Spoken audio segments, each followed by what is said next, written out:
evening, everyone, and we apologize for the poltergeist. My name is Jamie Levitt. I am chair of the Board of Trustees at the Cooper Union for the Advancement of Science and Art, and it is my enormous pleasure to welcome you to our historic Great Hall. For those of you who might be new and didn't get to hear the whole video, the Cooper Union is among the very best colleges in the nation for students pursuing degrees in art, architecture, and engineering.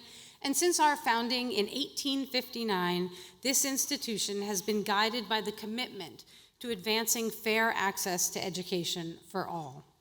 Well, this stage and this great hall has consistently been a hallmark of Cooper's commitment to civic engagement. Through 165 years of social change, many of the world's most influential voices and innovative minds have sought out the Great Hall as a public forum, a place to debate important issues, to amplify calls for justice, to build community, to educate, to entertain, to inspire, and together to contribute to social progress. Generations of leaders, advocates, activists, artists, and musicians have addressed audiences from this very lectern, and so many of those voices have belonged to incredible women. It is a who's who of women trailblazers: Susan B. Anthony and Elizabeth Cady Stanton, Augusta Stavage, Bella Abzug, Gloria Steinem, Yoko Ono, New York Attorney General Letitia James, six-time Tony Award-winning Audra McDonald, and really the list goes on. You can learn more about our Great Hall memorable moments by visiting our digital archive, Voices from the Great Hall. There's a QR code in your program, and there you can search nearly 3,000 entries to hear recordings dating back to 1859 and view documents related to the great many women who have addressed New York City audiences in this special place. So I want to take a moment to thank Catherine Curran and the board of the Robert David Lyon Gardiner Foundation for their incredible support. They make both our archive and Great Hall Forum events just like this one possible and almost always free. I hope you will come back and check out our ongoing lineup and visit us again. But tonight, in celebration of Women's History Month, we are thrilled to welcome to the Great Hall yet another extraordinary woman and an inspirational voice, an artist whose work truly transcends categories: poet, musician, author, and icon, Patti Smith.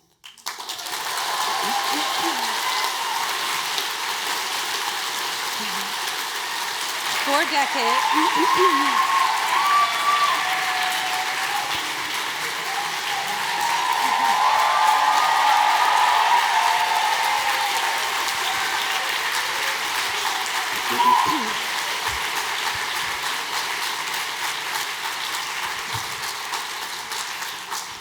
so I'm just going to finish up. Patti, for decades, Patti has given voice to the restless, to the hopeful, and the fearless. She is one of Time 100's most influential people in the world, a Rock and Roll Hall of Famer, a New York Times best-selling author, and her body of work has the kind of influence that reaches through generations, across disciplines, and around the world. And she reminds us, particularly in this very troubling time, of the power of art to challenge, to comfort, and to inspire. So in conversation tonight with Patti is Cooper's own Kit Nicholls, an author and podcaster.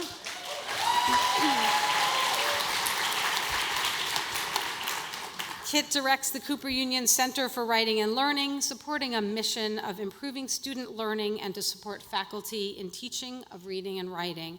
Well, thank you all for joining us, and now let's get to the show. Thank you.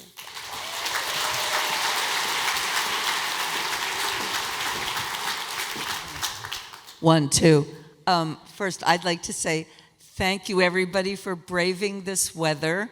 And we braved it, too. I saw a lot of you in the bathroom. We were all soaking wet. And I just wanted to say, I know I've been known to be a troublemaker, but I did not sabotage the film. So.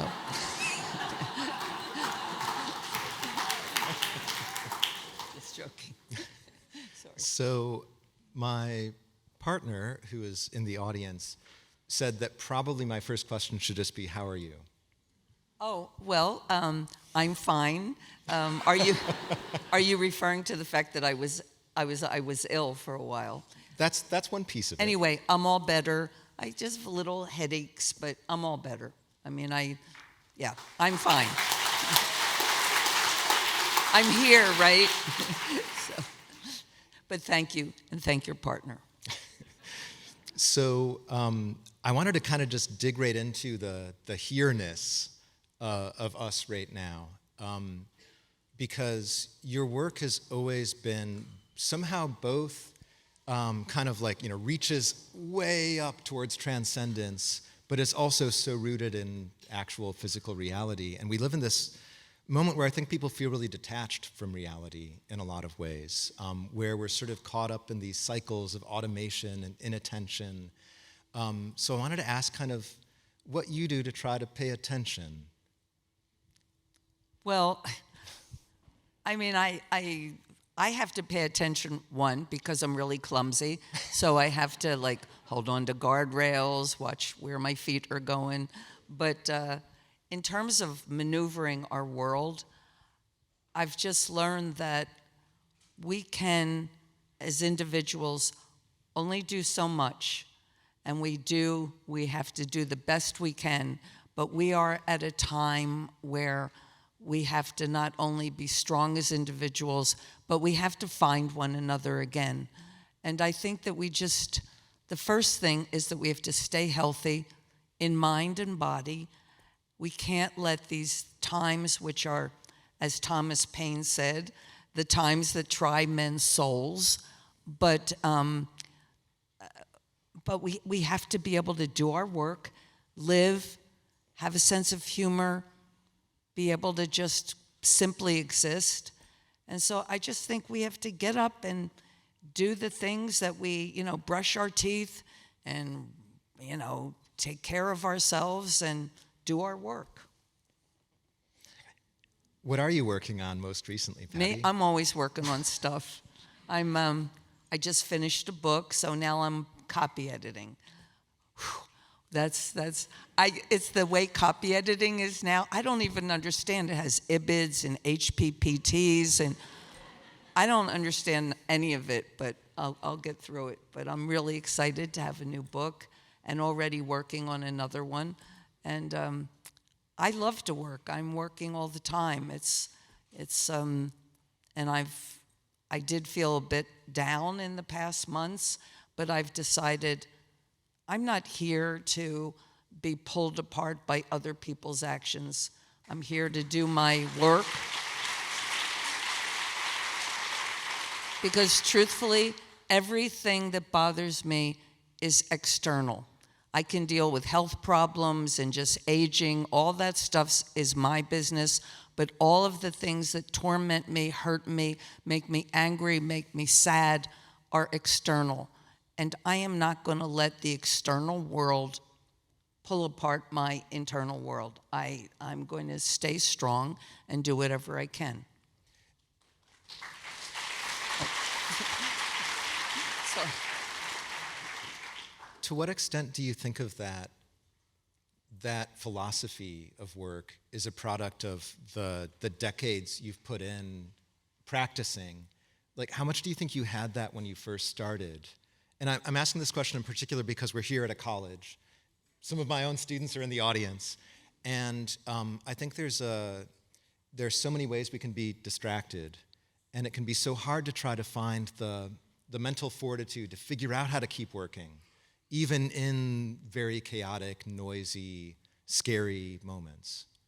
Well, I've always had to work. I came from a lower middle class family. We all had to find our way.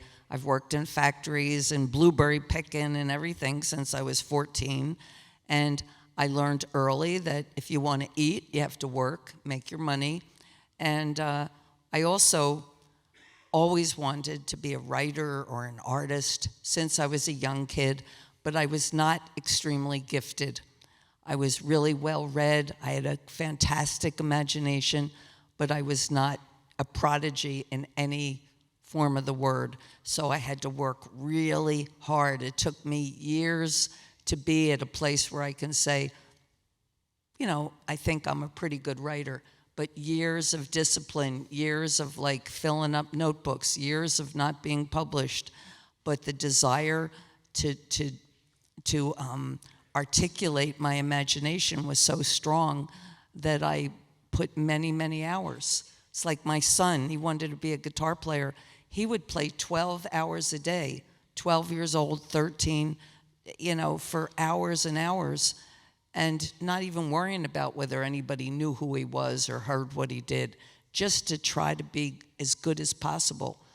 And I think really, if you want to, people sometimes they'll say to me, how do I get famous? How do I get a gallery? How do I do this? And I say, I have no idea. All I can tell you is how, is to talk to you about your work. The work is what's important. If you do good work, if you just strive and do something new, something that'll excite people, then something will happen. But if your goal is just, to get right to the top without substance, that's something I can't help you with.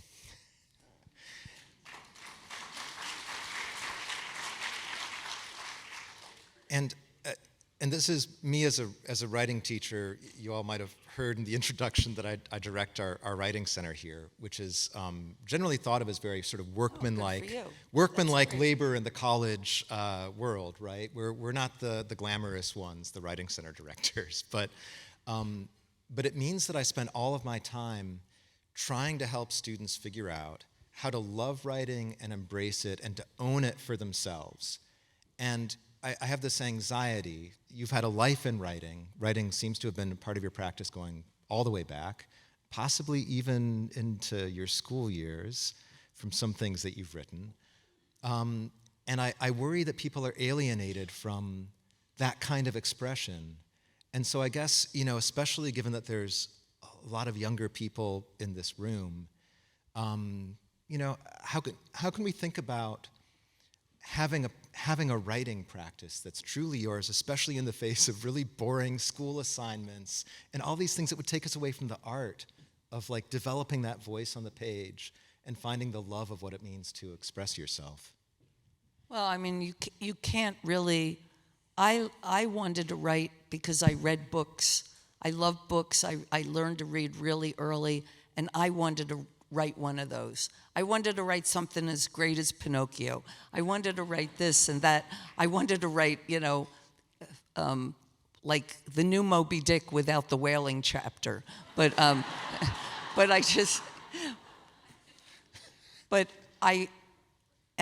I said, I had a fantastic imagination, poor in grammar, poor in sentence structure, and I had other problems. So I had to develop a discipline, and it's not even just only about love. It's an ambition to do something new, to do something special, to do something even conceitedly great. Not to be great, but to do something great. And I had to develop a discipline, and it's not easy. Like when I got married in 1980, and then I had children. I'm not really naturally domestic. I'd like to sit up all night and write or something, but then you have children, so I had to learn to wake up at 5 a.m. when they were sleeping, when my husband and kids were sleeping, and from 5 to 8 a.m, I had a space of time where nobody bugged me, and it was my time. And it took me some period, like weeks or even months, to make myself get into this groove. But once I did, it's like anything. It's like Pilates or yoga or anything that people do that they start craving, or running. And you develop a discipline, and writing, like anything else, is a muscle. It's like a muscle that you can discipline, and then you can't be without it. And I always make myself write anything, even if it's shitty, even if nobody will see it, just to make sure that I exercise that discipline. And you know, it's work for me. I mean, a little late. I mean, I wrote my first successful book when I was 60. You know, so like, I mean, it took me many years I published my most successful book, but it didn't matter. Time doesn't matter. Just the fact that you've finally done it. It's like the person in the marathon that comes in 45th. They did that thing, you know. Anyway, sorry, I'm just rambling. Okay. No. We're always hiring in the Writing Center. So, and I actually wanted to say, I don't know if Jane's here. One of my students actually is working on a sequel to Moby Dick without the whaling I'm chapter. so jealous. But you know what? The secret to like doing that, I think, whoever is doing such a beautiful task, is the most beautiful chapter in that is the whiteness of the whale that goes off. It's like I think that's when Melville was smoking pot. He wrote like the whiteness of the whale. It's like a chunk of poetry, and so think about that when you're writing your sequel. I don't know where it will take you, but it's a shortcut to somewhere. Yeah. Words have this this incantatory power. Like they can kind of cast a spell, and I think sometimes we forget that. And I wonder if that ever is sort of in your mind. Like sometimes I notice, you know, having listened to you read poems, I get that feeling almost of like calling something in the world forth into being. Well, I don't know. I mean, everything for me in my life, in terms of my work, has started with poetry. I started writing poetry when I was a kid, not very good, but I read it, and then I actually got a prize when I was like 14, I think, because my father really liked Charlie Parker, and of course Charlie Parker died, and so I wrote this dramatic poem called "Bird is Free" for Charlie Parker, and I got like a little honorable mention. And my father was not one very complimentary. He was very stoic, and I never thought he even cared about it. But when he died, I found it in his cigar box, you know, his secret cigar box with his little treasures. I found my little poem to Charlie Parker. I know that didn't answer the question, but I just remembered it for some. But I mean, it kind of speaks to that earlier point that you made about we're doing the work not to be famous, but to do the work, and you know, discovering that your father cared about a poem. To me, that would mean more than, you know. Oh, absolutely. I mean, that was my greatest accolade, to find out that my father actually told me I was a good writer like 2 years before he died. That was like in 1997. He read something of mine, and it was like nothing, you know, a Nobel Prize wouldn't have made me feel like that. You know, the person that I most wanted to impress in my life finally found something, because he wasn't easy to I mean, my father would he worked in a factory, but he was reading Jung and Aristotle and all kinds of, you know, outer space books or anything. He read everything, the Bible, everything. And, you know, so it meant quite a lot to me to get his approval. I think that holds true for all of us, ultimately, right? We want Dad to like us. We do. You know, that and the good teachers. We want the good teachers to like us. It's Women's History Month, and I was wondering if you wanted to say anything about specifically how your experience as a female artist and musician inflected this, you know, kind of astonishing career arc that you've led.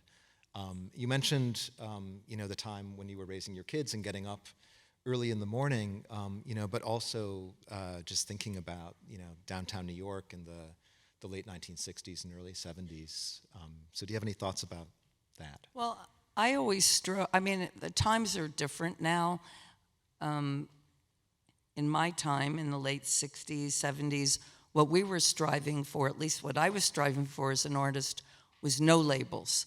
You know, like even on horses, it says beyond gender. I didn't want to be, people kept wanting you to express what you were, you know, various things about yourself. And I didn't like being pigeonholed in any way.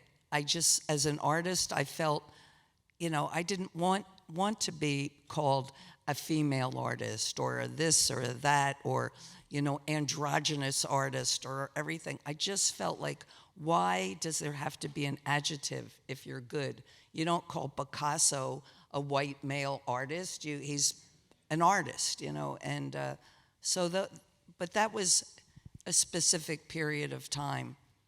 And I never really thought about gender in terms of work and how it hindered me or helped me. It's only in retrospect that I understand that I had a tougher time, especially in the music business, being a girl. But I was so arrogant and truthfully and dismissive that I just didn't care about it. You know, that was their problem. But it did hinder a lot of things. I was actually outright told by many radio stations when I had like one successful, so when Because the Night was successful, it went to like 13, and then I was told Debbie Boone had the #1 hit, You Light Up My Life, and they said, which was fine with me. I even learned the song and sang it, because I sang it with Marvin Hamlish, is that his name? I was on some kid show, and so was he. And he said, I know you probably hate my song. And I said, no, I know it. and he didn't believe me, and he played it on piano, and I sang the whole thing, even the key change. But I was told by various radio stations that I was never going to get on the top 10 because they only had one female at a time on the top 10. And I thought, that's really stupid. They hit the lady quota. But that was the kind of strange atmosphere. But it's also the way you were treated, and I got, you know. But I have to say, I was just too conceited to care, you know. Not even conceited like I thought I was. It's not that. I just didn't give a fuck what they said, you know. It's just like.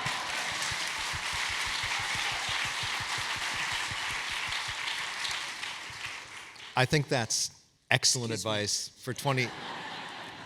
Word for word, repeat Patti Smith to your friends. That's excellent advice for 2025. So I wanted to read a couple of lines to set up something I asked you to do. Okay. So in Just Kids, you wrote this. I was getting frustrated with writing. It just wasn't physical enough. And then in Wool Gathering, writing about playing marbles as a kid, you said that you never had the sense that the ability to win came from you. You always felt it was in the object itself, some piece of magic that was animated through your touch. So Patti, I asked you if you would bring a magical object to show us. Actually, I will tell you, though, I just have to stop for 1 second. It just made me so sad because I don't have that marble anymore. But I had this Aggie little, it's back in the 50s, they made some marbles out of clay, 40s. I had this Aggie that was a killer. We lived in sort of an area where there was a lot of Irish kids, and some of them, the boys were real bullies. And I just killed them in marbles, but I had this Aggie that was it glowed. It was, I put it in my hand, and it didn't look like much, but yeah, I always thought it was Aggie who did it for me, but with a little help from me. But so you wanted, what do we do? Bring out your object. All right. So he He asked me to bring a special object that Magical. that has some talismanic sense to it. And I was looking at my stuff, but I have many things, but they're small. And then I thought, one thing I have that has, maybe you could see it a little. So in here, let me unzip it. I'll put this down for a second. The suspense. Drum roll.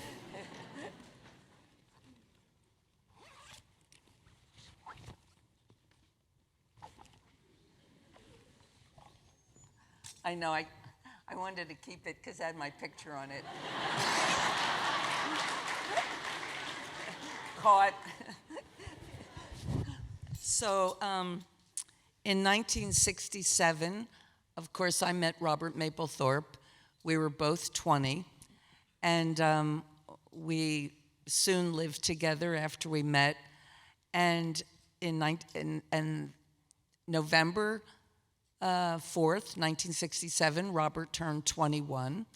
And then on December 30th, 1967, I turned 21. And Robert made me this present. We didn't have any money, and we often made each other presents. So, show you.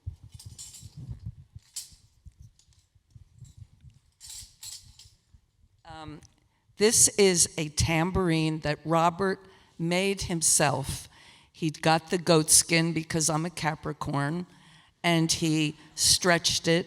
He spray painted it and put the Capricorn signal and a little sort of a magical star. And he added these ribbons, which back in 1967 were brightly colored. And because he used to call me his gypsy, and they're very faded, but it has survived so much, from Brooklyn to the Chelsea Hotel, from an apartment to the East Village, to back to the Greenwich Village, to Detroit. And I've lost many things in my life, misplaced things, things were stolen, but I always held on to Robert's tambourine. And I almost feel like it's like a little shepherd. It watches over me. And because I used to call Robert my shepherd boy, and he used to call me his gypsy. So I know we were only 20, so. Yeah. So I hope you could see it. But, oh yeah, it's on there. I didn't notice there were these screens, oh, how embarrassing. But anyway.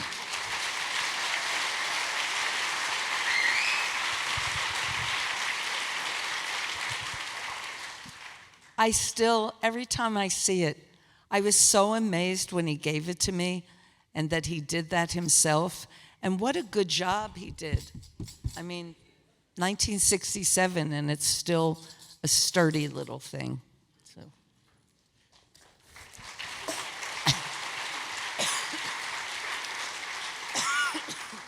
Sorry. Have you ever used that in a recording? I'm curious. Has it ever found its way onto tape? Oh, no, because I'm terrible on tambourine. No, I am. I'm like a really good dancer, but I'm really bad with a tambourine. You know, you'd think that I could, because I have a good sense of rhythm, but no, I have no. I think of it. It's like it's sort of transcended that it's a tambourine because it has so many references, personal references. My love of ribbons, the Capricorn symbol, and just that the way he tacked everything, these little tacks, they're sort of, they're not perfect, but it just deeply still touches me that he did that, he made that for me. Thank you so much for bringing that.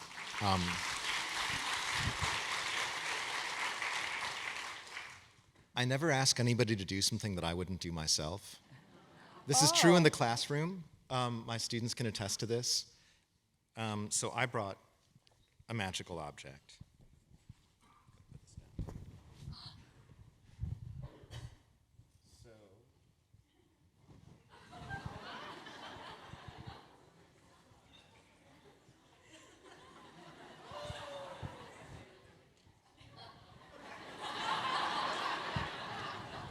Wow, that's impressive.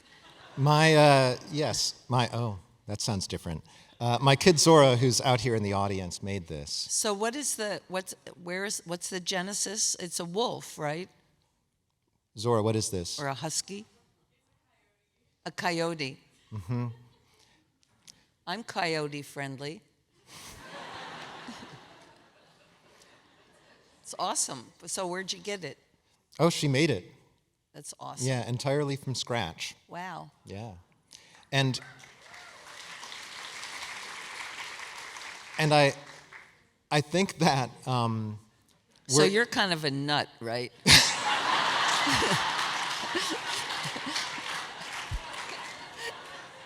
that's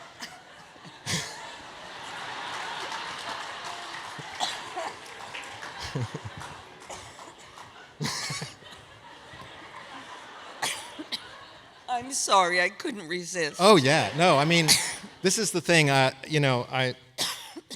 thinking about bringing in a bag of clown noses and putting them on my students soon. So I am just in love with this thing. No, it's awesome. It's and awesome. and I think the problem of trying to reroute ourselves in physical reality is something I kind of want to try to keep carrying through this conversation, because when you wrote in Just Kids that writing wasn't physical enough, that marks you starting to think about singing more. I don't think it's writing wasn't physical enough. Reading my writing wasn't physical enough. I got bored.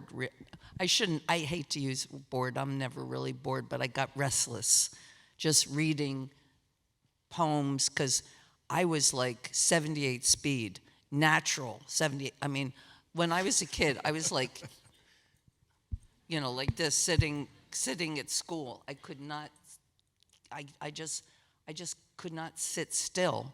And trying to read poetry, I just would get agitated, so I started adding singing or chanting a little, and then had a guitar or various things, because I didn't have any desire to have a rock and roll band or have a band or anything. I wasn't interested in being a musician, or I just wanted poetry readings to be more exciting. So add a little electric guitar, and then a piano, and then another guitar, and then a drum, and all of a sudden, it's a fucking rock and roll band, But it wasn't it was organic. But that's why I always say everything for me has started with poetry. From my first poems, reading Vachel Lindsay, reading, Oscar, listening to Oscar Brown Jr. and just, or Allen Ginsberg, the energy of poetry. And it just seemed natural, especially in the early 70s, to merge it with music, specifically rock and roll, just like Bob Dylan or Jimi Hendrix or Jim Morrison. It's not like it was a new thing. It's just I had a different approach, and I was a girl, but it seemed a natural progression. It feels like a natural progression listening to the music, and the distinctiveness of your voice is such a clear part of your career. Its materiality, it's interesting to sit and read your poetry on the page and to experience it in such a different way than listening to an album or listening to you read out loud. I'm curious, when you put a book out into the world, how do you think about it as an object? You know, like you work and you work and you work, and then it goes out. Well, I mean, I always think, the process of doing anything is sacred because that's what belongs to the artist, whether it's the painting or writing a poem or writing a song, whatever, or editing or whatever you do, your process is yours. It's when it belongs to you. But once you put it together, once you print it, once you have a cover, once you put it out in the world, it belongs to the people. And I'm okay with that. That's why I do it. But I'm on to something new. And and it's also the difference between, I don't know if this is in the same vein, but like if I'm writing a song is directly for people. So I think of it in a different way. I'm always thinking about the people, how are they going to receive this? What will it do for them? When I'm writing a poem, I'm not really thinking about anybody. I'm thinking about the poem itself. And so they're two different processes. But for whether it's a poem or a song, once it goes out there, it belongs to people, and then I try always to package, if that's the right word, make sure the book looks good, make sure that the font is nice, make sure that the binding is good, make sure that the album cover is interesting, because it all interests me, aesthetically and physically, so. John Stuart Mill defined poetry as that which is overheard, which I think is a really interesting definition of poetry, right? The idea, he was speaking about lyric poetry specifically, but that it's kind of, the poet is saying something, and then maybe there's somebody there to hear it, maybe there isn't. And in a moment where it seems like performing for others has become a part of an expectation almost for every single person with social media, et cetera, this pressure to publish that kind of takes over. That's so different from making a book over the course of so many years. I imagine a lot of your writing projects stew and write and you rewrite and you rewrite and you live with them for years and years and years, and then they go out. And that takes so much patience compared to the publishing environment that I think we often live in now. Well, People choose, you can say that everybody's under pressure and all, but I still believe that we have a choice. And, it's like it all depends on what you're looking for. What do you want to be? People ask me certain questions.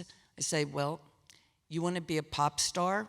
Then that's fine. I don't have any judgment about what people decide they want. But they have to understand, to get to that goal, there's a lot of work. I knew a few pop stars. Those people, I wouldn't want that job. It's like movie stars, actors. It's that kind of work is grueling. Models, it's like I could never do that, and I'm a hard worker. But I don't know how I got off the track. I'm sorry, but what did I want to say? What were we talking about? Anything and everything. No, but there was I missed something. I wanted to start. This is terrible. I just said the slow process of hatching. Oh yeah, I know what I wanted to say.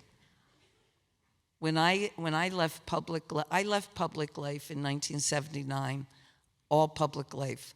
I know 100% left public life and went to Detroit and married the love of my life, and we lived a very private life of being together, raising our kids, studying, learning, accomplishing certain goals that nobody knew about.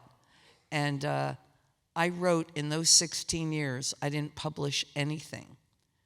I wrote, and I couldn't have been happier because my goal wasn't just simply to publish, it was to write something good, to learn how to write, to learn to evolve, to develop. And that was its own it was its own reward. And I do love putting books out into the world too. And but there's nothing wrong with, people get this idea, like they'll say to me, "Oh, you didn't do anything in the 80s."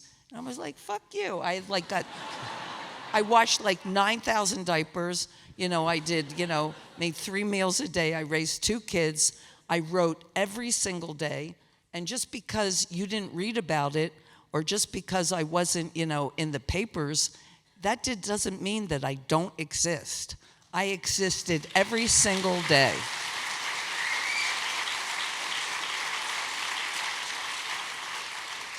And I don't feel more present as a human. I mean, look, at this point in my life, I get a lot of accolades. I get praise. I get in newspapers. That doesn't make me feel any more present than being alone in the kitchen in Michigan, writing, doing my work, and then doing my domestic tasks. You have to not derive. I feel it's important not to derive who you are from the external world. And that's right now. I didn't have to deal with social media. That stuff didn't even exist. But it exists now. But it's like you can't let it be a touchstone.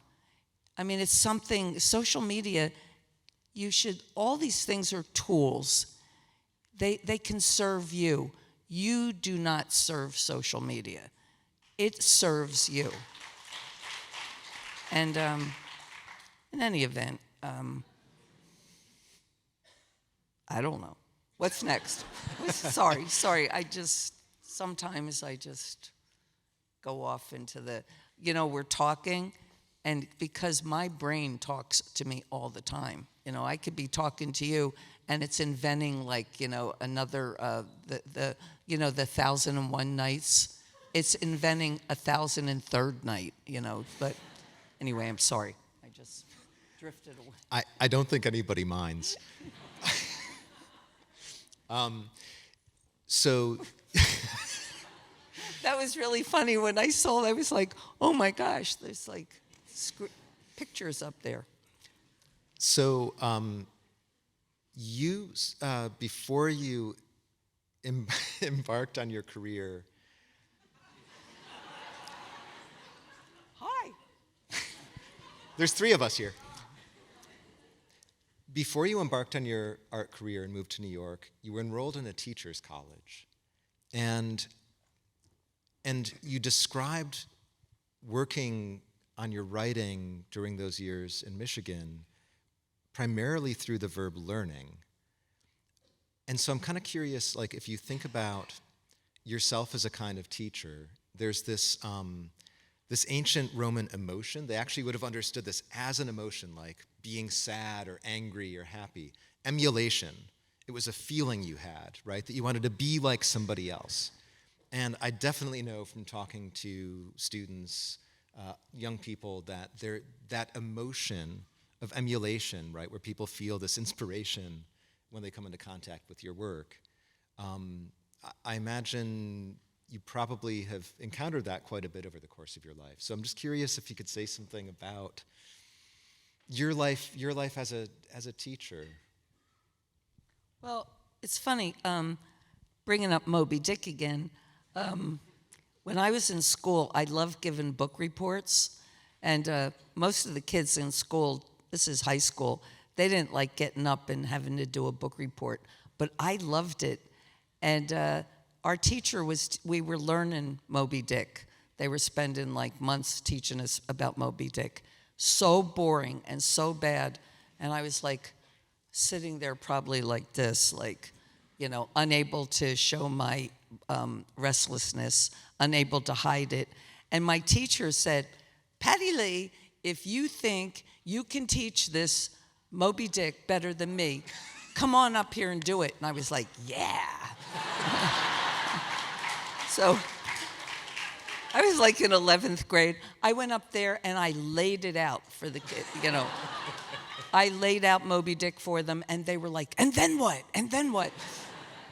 And so in that moment, I thought, maybe I could be a teacher, because I didn't know what to do in life. I didn't really, even though I wanted to write and be an artist, I hadn't proved to myself that I had the goods.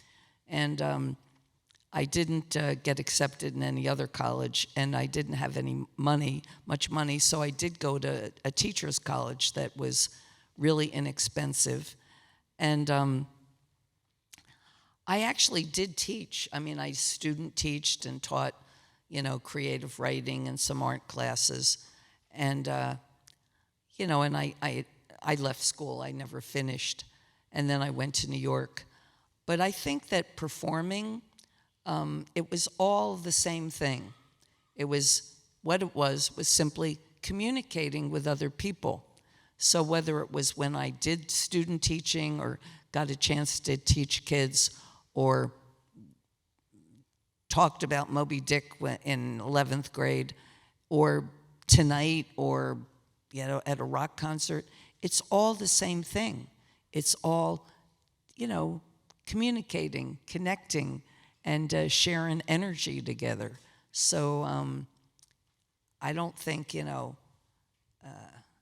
don't know. I mean, I wonder, maybe when I'm like 85 or something, I could like teach something, when I'm too old to do anything else. So, but I just think it's wonderful to have the opportunity to inspire people, or not shape their minds, but give them the tools so they can shape their minds. I think teaching is a beautiful profession, but yeah.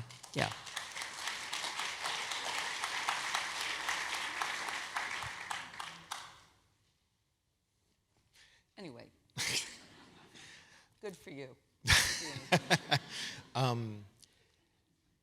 So when my partner woke up this morning, she said she had a dream, and in that dream, I had asked you this question. Who knows how this is going to go? How do you become a lightning rod? How do you become a lightning rod? You have to ask Ben Franklin that. I mean,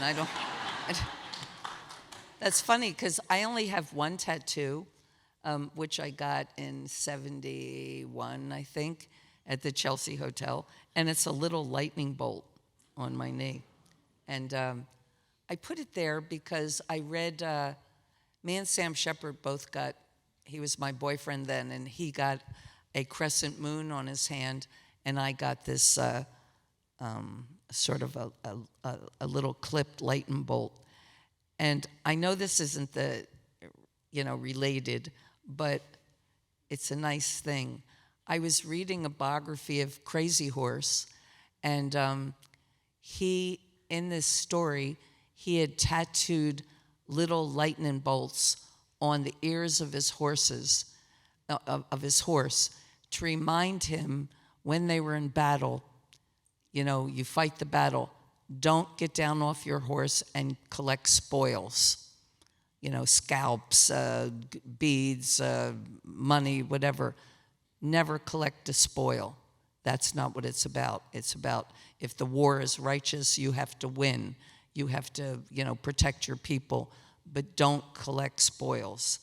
And I always wanted to remember that, not to get, let the material gain beguile me, and sometimes you have to make a choice from art or commerce, or art or doing your work and making certain decisions that are gonna, cut your line to fame and fortune. But it was always a lesson for me, and it's still there. I mean, every once in a while I forget it's there, and every once in a while I look at my knee, still bony, it's right there. But in terms of a lightning rod, I don't know. It's like, how do you become a lightning rod? I don't know. I'd have to know what is the definition of the lightning rod. But that's my lightning bolt story. Well, I think you kind of have been showing us what it might mean to be a lightning rod for several decades. Oh, So we were hoping you might do a song or two for us. Well- And okay, wait. Okay. I'm really not a musician. I only play one on stage. No, I'm basically a feedback player. I do know a few chords. This isn't my guitar. If I can't play it, I'll just do something a cappella. Is that okay? Wow.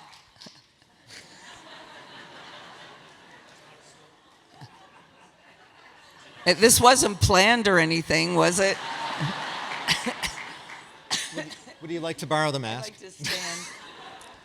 Let's see.